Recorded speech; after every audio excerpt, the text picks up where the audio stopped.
ஏதோ எம்டி போஸ்ட்ல கொஞ்ச நாள் உட்காந்தீங்க, தாத்தா கம்பெனில வேலை செஞ்சீங்க, அதோட விட்டுற வேண்டியதானே? இப்ப அவன் வழியில போயிட்டான், நீயும் உன் வழியில போக வேண்டியதானே? இல்ல மாமா, அவன் அன்னைக்கு பேசினதே சரியில்லை. என் மனசு அப்படியே உறுத்திக்கிட்டே இருக்கு. அவன் பேசுனதை வச்சு பார்த்தா இந்த 6 மாசத்துல உங்களுக்கு தெரியாம நான் தாத்தா சொத்தை கையாடல் பண்ணிட்டேன், என்ன மன்னிச்சிடுங்க அப்படின்னு என்கிட்ட வாக்குமூலம் கொடுத்த மாதிரி இருந்துச்சு. அவன் வாக்குமூலம் கொடுத்ததுனால உனக்கு உள் மூலம் வெளி மூலம் வந்த மாதிரி அவஸ்தைப்பட்டுக்கிட்டு இருக்கிறியா? ஆமா மாமா. அவன் உங்ககிட்ட இதை மட்டுமா சொன்னா?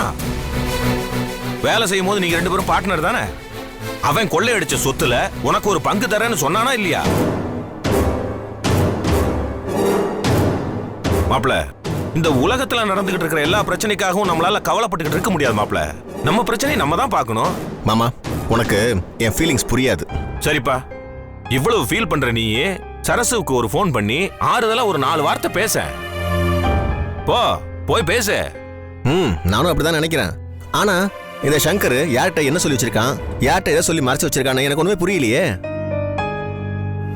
நாம பாட்டுக்கு போய் எதை கண்டதையும் சொல்லி அது ஒரு பிரச்சனையா இருக்கக்கூடாதுல்ல. ஏற்கனவே அவனுக்கு இருக்கிற குழப்பம்லாம் போதும். நல்லது செய்யறன்னு போய் சில பேர் போய் குழப்பி விட்டு வந்துருவாங்க உன்ன மாதிரி.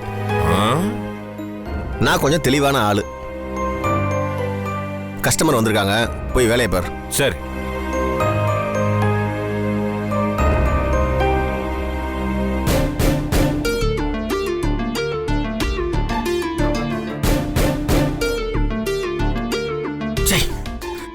இந்த சங்கரை கான்டாக்ட் பண்ணவே முடியலையே.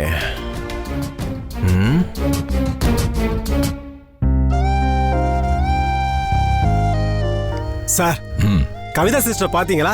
என்ன சொன்னாங்க? வேலையை பார்த்துட்டு போயா.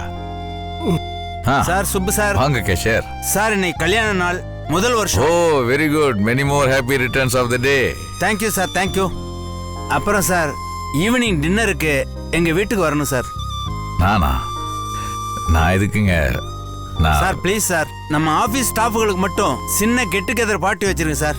ஆபீஸ்ல இருந்து எல்லாரும் வராங்க சார். நீங்க வரலன்னா நல்லா இருக்காது சார். கண்டிப்பா வாங்க சார். இல்ல, எனக்கு வீட்ல.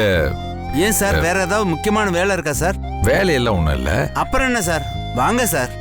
இல்ல, எங்க வீட்ல கொஞ்சம். சார், கொஞ்ச நாளாவே நீங்க டென்ஷனா இருக்கீங்க. நீங்களே இப்படி இருந்தா மேடம் பாவம் சார். அவங்க நடந்து நினைச்சு அழுதுட்டு இருப்பாங்க சார்.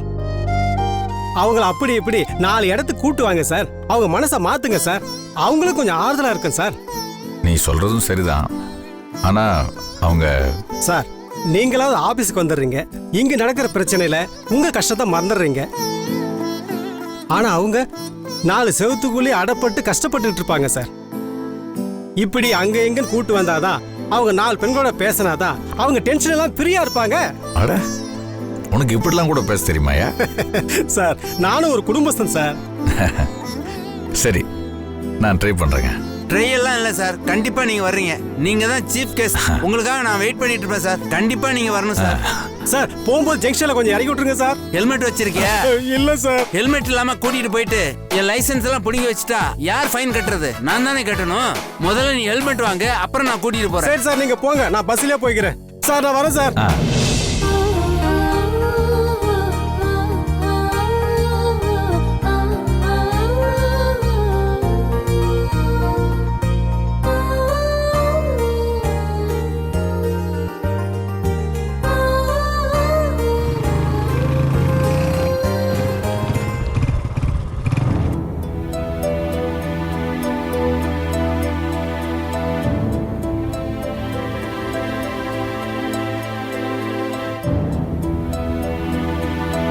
சுப்பு தம்பி. என்னம்மா? சரசு காலையில இருந்தே அழுதுகிட்டே இருக்காப்பா. பாவம், ரொம்ப மனசு உடைஞ்சு போயிருக்கா தம்பி. நான் என்னம்மா பண்றது? நான் எவ்வளவோ சமாதானப்படுத்தி பார்க்கறேன். அவ சமாதானம் ஆக மாட்டேங்கிறா.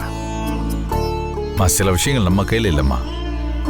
கடவுளா பார்த்து குழந்தைய கொடுத்தாரு, கடவுளே குழந்தைய பறிச்சுக்கிட்டாரு. இதை நாமளே புரிஞ்சுக்கிட்டு ஒரு ஸ்டேஜில் சமாதானம் ஆயிடணும். இப்படி அழுதுகிட்டே இருந்தா நான் மட்டும் என்ன பண்றது சொல்லுங்க? அவ குழந்தைய நினைச்சு அழலப்பா, உன்னை நினைச்சுட்டு அழறா தம்பி. நைட்டு குடிச்சிட்டு வந்தியாமே? என்ன தம்பி இந்த புது பழக்கம்? நீ ரொம்ப நல்ல பிள்ளைன்னு எனக்கு தெரியும்பா. உனக்கு எந்த கெட்ட பழக்கமும் இல்லையேப்பா. அந்த போலீஸ்காரி கவிதாவை தவிர.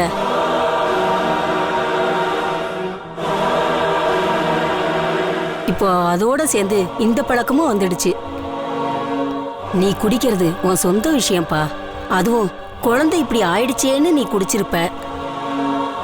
நீ ஒன்னும் குடிக்கிற ஆள் கிடையாது. நான் வேணும்னே குடிக்கலம்மா. என் மனவேதனை இங்க யாருக்கு புரியுது? போனது போகட்டும்ப்பா. இனிமே அந்த கர்மத்தை தொடாத. ஏதோ தெரியாம செஞ்சிட்டேன், இனிமே குடிக்க மாட்டேன் சரசுன்னு அவளுக்கு ஆறுதலா 4 வார்த்தை சொல்லுப்பா.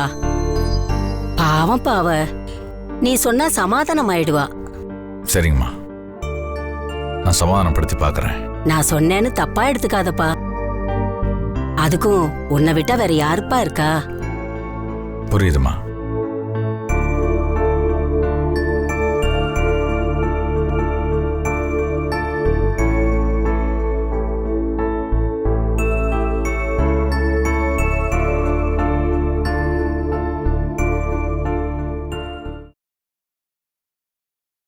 சரசு,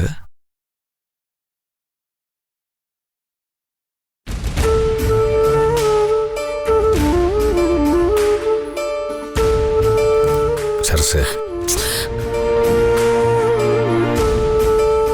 என்னால வேதனை தாங்க முடியல சரசு. அதனால தான் குடிச்சேன். என்ன மன்னிச்சிரு சரசு. இனிமே நான் குடிக்க மாட்டேன். எனக்கு தெரியுங்க, நீங்க குடிக்கிற ஆள் எல்லாம் கிடையாது. ஆனா நீங்க குடிச்சதுக்கு காரணம் நான் தானே. நான் கொடுத்த வேதனைனால தானே குடிச்சீங்க. நம்ம குழந்தைக்கு இந்த மாதிரி ஆயிடுச்சுன்னு தானே நீங்க குடிச்சீங்க. நானே நீங்க குடிக்கிறதுக்கு காரணம் ஆயிட்டேன்ல.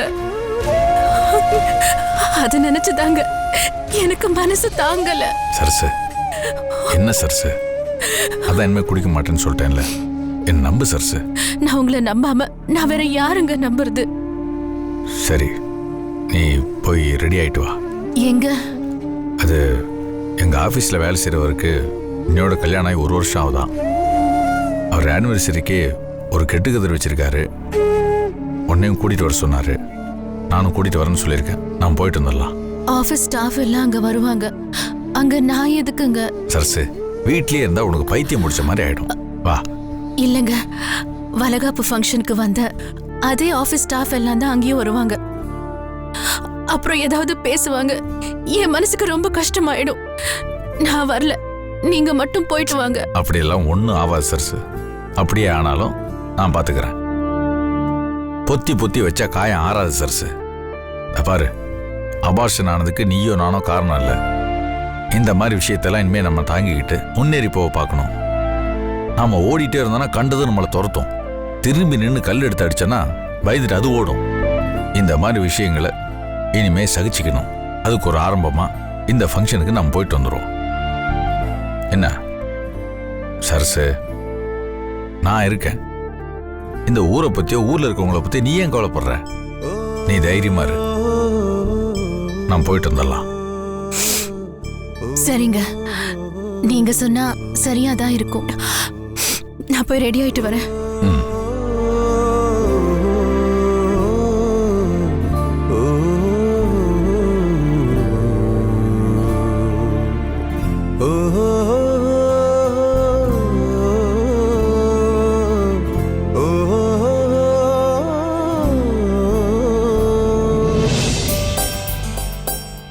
மாமா, வா மாப்ள. மாமா, மாப்ள, கல்லாப்பட்டியில இருந்து ஒரு 5000 ரூபாய் எடுத்திருக்கேன். இந்த மாசம் சம்பளம் அர்ஜென்ட்டா சீட்டு கட்டணும். அதை விடு மாமா. இந்த பேப்பர்ல ஒரு ரியல் எஸ்டேட் ஆட் வந்திருக்கு, அதை பாருங்க. ஏன் மாப்ள நாக்க நீட்ட சொல்லி தேனை தடவிட்டு இருக்கிற? நானும் காசு சம்பாதிக்கணும்னு ஒரு 4 ரியல் எஸ்டேட் புரோக்கர்களுக்கு பின்னால லோன்னு அடைஞ்சு 4 காசை விட்டதுதான் மிச்சம். திடீர்னு எல்லுங்கிறானுங்க, திடீர்னு சீன்றானுங்க. இதுல மண்டையை பிச்சுக்கிட்டு 4 முடி போனதான் மிச்சம். மாமா, அதை விடு மாமா. இந்த ரியல் எஸ்டேட் ஆட பாரு. உடா மாட்டிய எஸ்எஸ் கன்ஸ்ட்ரக்ஷன், ஏர்போர்ட்டுக்கு மிக அருகில் வீடு. விட்டா இவனுக்கு ஏர்போர்ட்டுக்குள்ளேயே பிளாட் போட்டு விற்பானுங்க போல் இருக்க. ஏப்பா, நான் தெரியாம தான் கேக்குறேன். ஏர்போர்ட்டுக்கு மேல இருக்கிற ஒரு கண்ணாடியே 50 தடவைக்கு மேல விழுந்து விழுந்து உடைஞ்சிச்சாமே. மாமா அது ஏதோ ஃப்ளைட் போற அதிர்ச்சியில விழுந்துருக்கணும்னு நான் நினைக்கிறேன். அட இருக்கட்டுமே, ஏர்போர்ட்டுக்குள்ள ஒரு கண்ணாடியவே உருப்படியா கட்ட முடியல.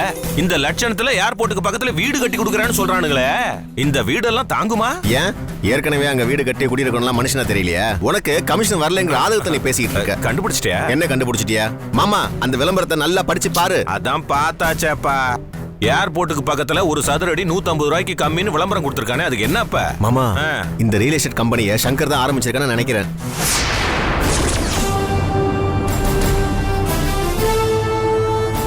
என்ன மாப்பிள சொல்ற நீ?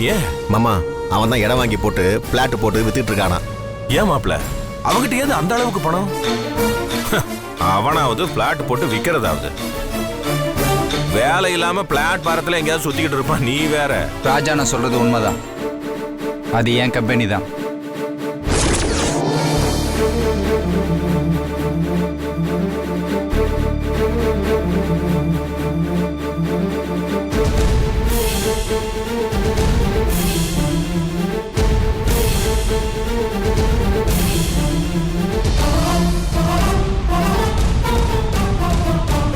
என்னப்பா சங்கர், இத்தனை நாள் எங்க போயிருந்த நீ?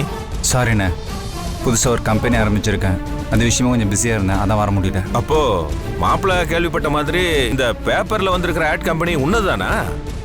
ஆமாம் ஆமாம், நீங்கள் பேசிகிட்டு இருந்ததெல்லாம் நான் கேட்டுட்டு தான் இருந்தேன். இல்ல அது வந்து இல்லை பரவாயில்ல, நான் நீங்கள் நினச்ச மாதிரியே வேலை வெட்டி இல்லாமல் பிளாட்ஃபார்மில் தான் இருந்திருக்கணும். அப்படி இருக்கக்கூடாதுன்ற காரணத்தினால தான் 6 மாதமாக ஹார்ட் ஒர்க் பண்ணி 4-5 இடம் வாங்கி போட்டிருந்தேன். அதில் சம்பாதிச்ச காசு தான் கம்பெனி ஆரம்பிச்சிருக்கேன். அப்படின்னா உனக்கு இந்த கம்பெனியை ஆரம்பிக்கிறதுக்கு உண்டான பணம், அதை ஃப்ளாட் போட்டு நிலம் வாங்கி விற்கிற அளவுக்கு காசு, இதெல்லாம் தாத்தாவோட சொத்துல தான் வாங்கினேன்.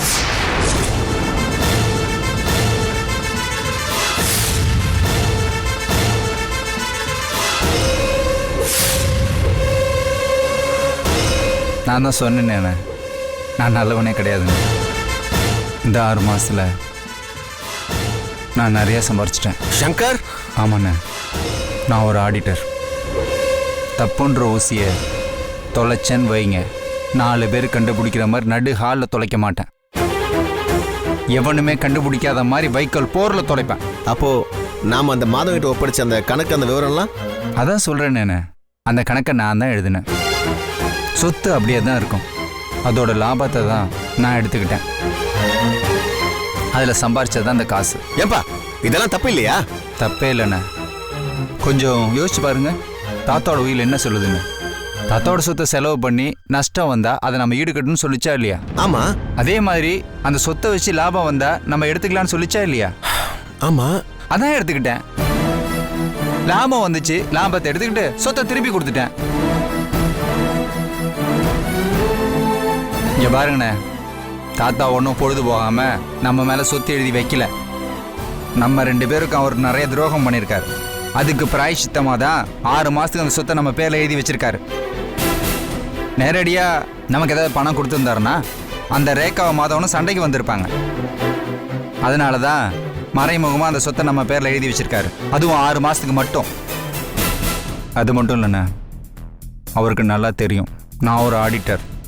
என்கிட்ட அந்த சொத்தை நம்பி ஒப்படைச்சா அதை நான் எங்கே இன்வெஸ்ட் பண்ணி லாபம் சம்பாதிப்பேன் அப்படின்னு. அதே மாதிரியே நானும் இன்வெஸ்ட் பண்ணி லாபம் சம்பாதிச்சேன். அந்த ஆள் ஒன்றும் சாதாரண ஆள் இல்லைண்ணே, பிரில்லியண்டான பிஸ்னஸ் மேன். அவருக்கு எனக்கு வேணா ஜென்ம விரோதமாக இருக்கலாம், ஆனால் அவர் என் வாழ்க்கையில் விலைக்கேற்றி வச்சிருக்காருண்ணே. ஹேட்ஸ் ஆஃப் சுந்தரலிங்கம், நான் அவரை மறக்கவே மாட்டேன். செத்து போன சுந்தரலிங்கத்துக்குள்ள இவ்வளவு பெரிய சூட்சமமா? ஆமாம் மாமா, இந்த லாபம் என் தலைமுறைக்கு போதும்.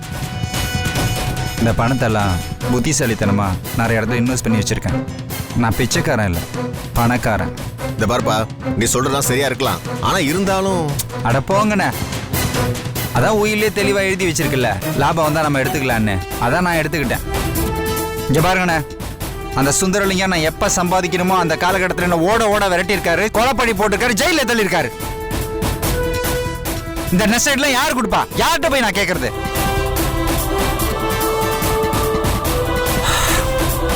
அவர் தானே கொடுக்கணும். அவர் உயிரோட இல்லை, அதான் நானே எடுத்துக்கிட்டேன். ஆஹா தம்பி சூப்பர் சங்கர், கலக்கிட்ட சங்கர், கலக்கி அசைச்சிட்ட போ. அது இந்த சொத்தை நீ அநியாயமா அடிச்சிருந்தாலும் தப்பு இல்லைன்னு நினைக்கிற கட்சி நானு. இதுக்கு நியாயமாவே விளக்க வேற சொல்லிட்ட. நீ பிளாட்பாரம் இல்ல சங்கர், பல பேர் வாழ்க்கையில உயர்றதுக்கு நீ ஒரு நல்ல பிளாட்பார்மா இருக்க போற. தேங்க்ஸ் மாமா. ஆனா ஒரு விஷயம், தாத்தா சொத்துல லாபம் வந்தா அது உனக்கு மட்டும் தனின்னு தாத்தா எழுதி வைக்கவே இல்ல, உனக்கும் மாப்பிள்ளைக்குன்னு சேர்த்து தானே எழுதி வச்சிருக்காரு. அதனால நீ சம்பாதிச்ச லாபத்துல மாப்பிள்ளைக்கும் ஒரு பங்கு இருக்குன்னு தெரியல. என்னையா பேசிட்டு இருக்க நீ? யோ சுமாரியா, இப்ப நான் தான் உன் ஏஜென்ட், உனக்காக தான் நான் பேசிக்கிட்டு இருக்கிறேன். அதுல 10% கமிஷன் இருக்கு எனக்கு. அட பாவி, உன்னையெல்லாம் நீ பேசக்கூடாது, நீ பேசக்கூடாது, நீ பேசுப்பா, நீ பேசுப்பா. அந்த பங்கு கண்டிப்பா எங்களுக்கு வேணும். அந்த பங்கை நான் தர முடியாது.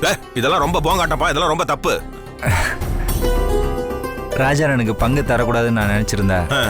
தாத்தாவோட பணத்துல பிசினஸ் ஆரம்பிச்ச உடனே ராஜாண்ணன்கிட்ட சொல்லியிருக்க மாட்டேன். அண்ணனுக்கு பங்கு உண்டு, ஆனா அவர் வாயாலே அவர் என்கிட்ட கேட்கணும். கேக்குறான்லப்பா, கேளு கேளு கேளு. Very good. நான் கேட்க மாட்டேன். எந்த ஜென்மத்தில் நான் கேட்க மாட்டேன். சங்கர், நீ எனக்கு நம்பிக்கை துரோகம் பண்ணிட்ட. அப்படி இல்லைண்ணே, நீங்க நியாயத்தை பத்தி பேசிட்டு இருக்கீங்க, நான் பிராக்டிக்கலா பேசிட்டு இருக்கேன், அவ்வளவுதான் வித்தியாசம். இல்லப்பா, நீ சொன்ன காரணங்கள்லாம் நியாயமா இருக்கலாம், ஆனா என் மனசாட்சிக்கு தப்புன்னு படுது. தப்பு செய்யற புத்திசாலிங்க அந்த தப்பை மறைக்கிறதுக்கு பல காரணங்களை லாஜிக்கா சொல்லி மத்தவங்க வாயை அடைச்சிருவாங்க. அந்த மாதிரி தான் நீ சொன்ன காரணமும் இருக்கு. பாத்தீங்களா மாமா எப்படி பேசுறாருன்னு? சரி மாமா, இப்ப வேணா இவரு சேர வேண்டிய பங்கு நான் ஒரு செக்கா போட்டு தட்டுமா அவர்கிட்ட? என்ன நடக்கும் தெரியுமா? ஏன் தெரியாது? ஏன் மாப்பிளை பத்தி எனக்கு தெரியாதா? அந்த செக்கை எடுத்துக்கிட்டு நேரா வில்லுல இருந்து புறப்பட்ட அம்பு மாதிரி, டெப்போல இருந்து கிளம்பின பஸ் மாதிரி நேரா ரேகா வீட்டுக்கு போவான். அந்த செக்க கையில கொடுத்து, இந்தாமா இதுவும் தாத்தா சொத்து தான், இதுவும் உனக்கு தான் சேரணும்னு அவ கால்ல சாஷ்டாங்கமா விழுந்து கும்பிட்டுட்டு அந்த செக்க கொடுத்ததுக்கு அப்புறம் தான் சாப்பாடு தூக்கம் எல்லாமே. கரெக்டா? யோ, கரெக்ட். அதனாலதான் அவருக்கு சேர வேண்டிய பங்கை இப்ப நான் கொடுக்கல. எப்ப கொடுக்கணுமோ அப்ப நானே வந்து அவர்கிட்ட கொடுத்துட்றேன். ஏன்பா அந்த நேரத்துல கரெக்டா என்னோட கமிஷனை மறக்காம கொடுத்துருவல்ல? உங்களை மறக்க முடியுமா மாமா? உங்க கமிஷன் எப்போதுமே உங்களுக்கு உண்டு. உங்களுக்கு ஒரு எல் கொடுத்துறேன், போதுமா? ஒரு எல்லா? ஆஹா, சங்கர் வாழ்க, சங்கர் வாழ்க, சங்கர் வாழ்க. சங்கர் எவ்வளவு நல்ல பிள்ளை. என்ன நீ பிச்சைக்காரத்தனமா பண்ணிட்டு இருக்க? இத பார், இனிமேல்லாம் அப்படி என்ன கூப்பிடக்கூடாது. இன்னில இருந்து நானும் ஒரு லட்சாதிபதி, அதை கொஞ்சம் ஞாபகத்துல வச்சுக்கிட்டு பேசு. சங்கர், நீ பண்ணது தப்பு. இது மாதவனுக்கு தெரியாம போகாது. அரிசி மண்டியில் இருக்க எனக்கே நீ கம்பெனி ஆரம்பிச்ச விஷயம் தெரிஞ்சிருக்குன்னா மாதவன் இந்நேரம் யார் இந்த போட்டியாளன்னு கண்டுபிடிச்சிருப்பான். உனக்கு எப்படி திடீர்னு இவ்வளவு பணம் வந்துச்சுன்னு கேள்வி வரும், போலீஸ் உன்னை தேடி வரும். வரட்டும்ண்ணே, தாராளமா வரட்டும். நீங்களும் அப்படியே ஆஃபீஸ் வந்துட்டு போங்க. யார் வந்தாலும் நான் ஃபேஸ் பண்ணிக்கிறேன். உங்களுக்காக நான் வெயிட் பண்ணிட்டு இருப்பேன். வரேண்ணே. இது பொழைக்க தெரிஞ்ச புள்ள, இது தெரிஞ்சே பொழைக்காத புள்ள.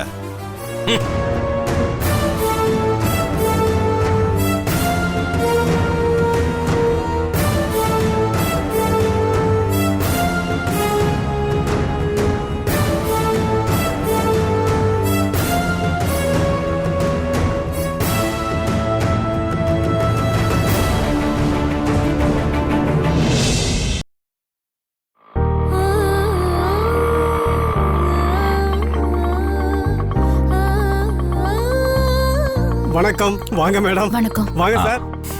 சார் வணக்கம் சார். வணக்கம் சார். வணக்கம்.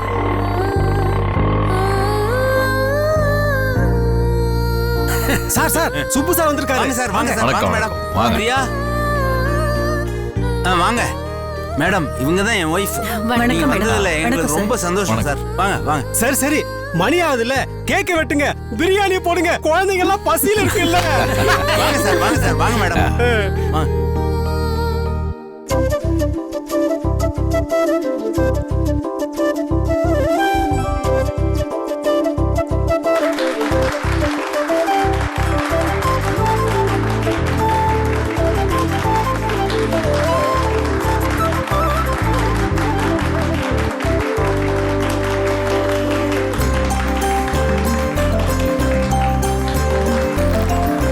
ஆமாங்க.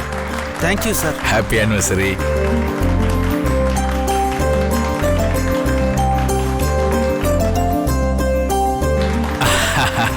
குடு. Thank you sir, thank you. இது ஒரு சின்ன ஃபங்க்ஷன் தான். அடுத்த ஆனிவர்சரிக்கு என் பையன் இருப்பான். கண்டிப்பா கிராண்டா 5 ஸ்டார் ஹோட்டல்ல பார்ட்டி கொடுப்பேன். அது எப்படி சார் பையன்னு சொல்றீங்க? எனக்கு ஒரு பையன் பிறப்பான். அவன் என்ன போலவே இருப்பான். ஓஹோ, பையன் தான் என் பிறப்பான். பையனுக்கு பேரெல்லாம் செலக்ட் பண்ணி வச்சிட்டோம். பையன் பிறந்தா ரெய்னா. அப்போ பொண்ணு பிறந்தா மைனான வைப்பீங்களா?